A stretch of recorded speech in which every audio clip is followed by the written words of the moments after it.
Assalamualaikum warahmatullahi wabarakatuh. Rakan-rakan, bertemu kembali dalam channel Family Agrotani. Diharapkan semua rakan-rakan sihat selalu. Rakan-rakan, ada segelintir masyarakat yang menghadapi masalah penyakit iaitu darah pekat.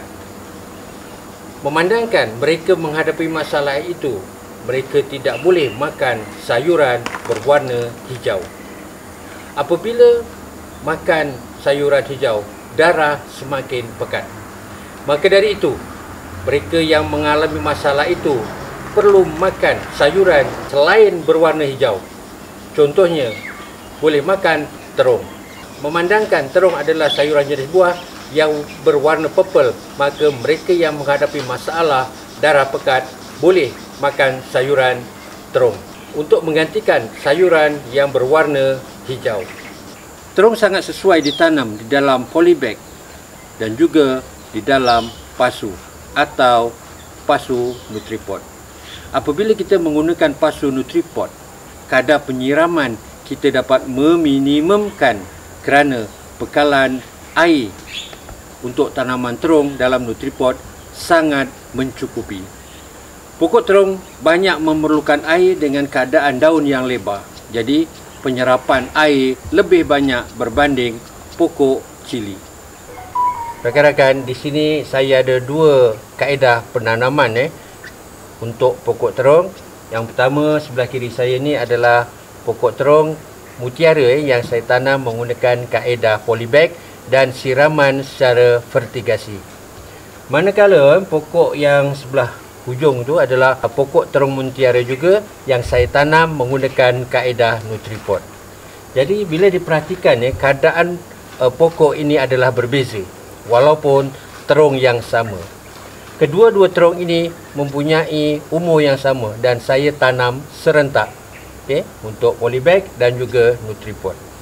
Pokok terung yang saya tanam mula berbuah apabila berumur 50 hari bermula daripada menanam. Bahan medium yang saya gunakan untuk tanaman terung mutiara ini adalah gunakan kokopit atau sabut kelapa. Manakala penyiraman, saya gunakan baja AB dan juga pembajaan menggunakan baja organik iaitu Milagro. Rakan-rakan, pokok terung mutiara dalam Nutripot sudah berumur 2 bulan setengah. Jadi pokok terung bila kita jaga dengan baik, hasil yang kita peroleh akan dapat dalam tempoh masa yang lebih lama dan hasil yang banyak. Rakan-rakan, sekiranya rakan-rakan menghadapi masalah penanaman menggunakan polybag, rakan-rakan boleh inovasikan menggunakan kaedah Nutripot. Terutamanya bagi mereka yang duduk di rumah pangsa, kondominium atau di rumah taman. Mereka biasanya menghadapi masalah ruang atau tempat untuk bercocok tanam. Jadi, untuk perkongsian kali ini, saya akan menunjukkan dan berkongsi bersama rakan-rakan teknik penanaman sayuran terung menggunakan kaedah Nutripot. Jadi, apakah peralatan dan bahan yang diperlukan dalam penanaman terung menggunakan kaedah Nutripot? Okey, pertama sekali anak benih. Jadi anak benih ni sudah berumur 3 minggu bermula saya ubah daripada tray semaian Kemudian saya gunakan pasu Nutripot pasu bahagian bawah untuk menampung bekalan air dan pasu bahagian atas untuk menampung medium dan juga anak pokok. Jadi Nutripot yang saya gunakan ini adalah Nutripot terpakai selepas saya tanam pokok kunyit yang lalu. Medium yang saya gunakan adalah kokopit atau sabut kelapa. Sabut kelapa yang baik untuk penanaman dia mempunyai serat mempunyai serat dan juga sabut yang hancur. Baik, selepas ini saya akan tunjukkan bagaimana cara menanam menggunakan kaedah Nutripot.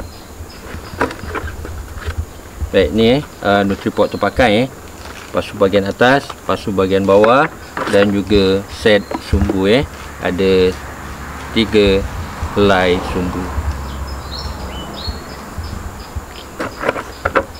Pertama sekali kita masukkan sumbu bahagian bawah pasu 1,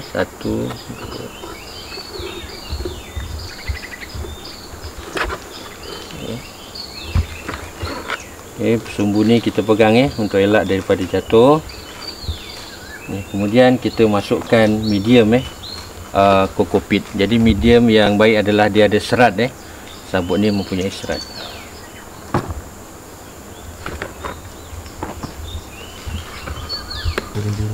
Pastikan sumbu tu berdiri untuk kita mudah menentukan di mana kedudukan sumbu yang kita pasang.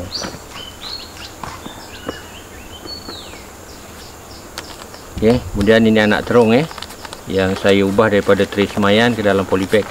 Polybag ni jangan dipotong jadi kita boleh gunakan semula. Jadi kita mampatkan, padatkan, baru kita terbalikkan. Jadi rakan-rakan tengok keadaan akar ni yang berada di bahagian luar ni. Jadi bila kita meletakkan pokok ini dalam Nutripod, pastikan akar ni berhampiran dengan sumbu. Jadi kita letakkan sumbu ni di sekeliling pangkal bahagian akar. Barulah kita tambahkan sabut kelapa atau kokopit di sekeliling.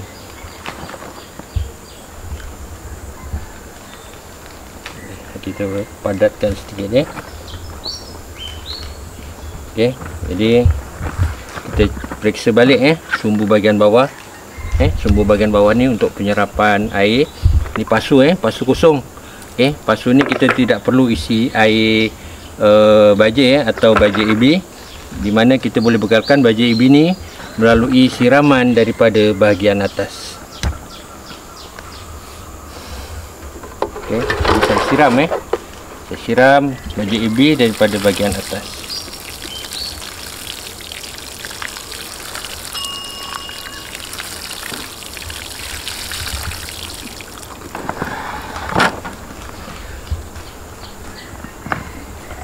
Jadi air siraman yang berlebihan akan menakung di bahagian bawah, dan juga apabila pokok atau akar memerlukan air, maka sumbu bertindak sebagai bahan yang membantu dalam penyerapan air bahagian akar.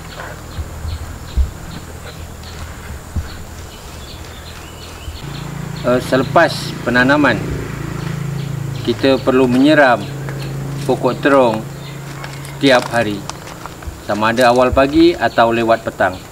Atau rakan-rakan boleh menyiram peringkat awal menggunakan air biasa, tanpa nutrien. Rakan-rakan juga boleh menggunakan siraman menggunakan baja AB secara langsung. Rakan-rakan, kita dah sampai penghujung video kali ini, iaitu penanaman terung menggunakan kaedah Nutripod. Jadi rakan-rakan, apa yang kita kongsikan ini akan memberi manfaat bersama. Rakan-rakan, jangan lupa like, komen, share dan subscribe agar kami family agrotani dapat menyediakan video-video untuk kita kongsikan bersama. Rakan-rakan, jangan lupa dalam tanaman terung menggunakan kaedah Nutripod, kita akan ada part 2 iaitu dari segi penjagaan pokok terung. Terima kasih, jumpa lagi di lain video.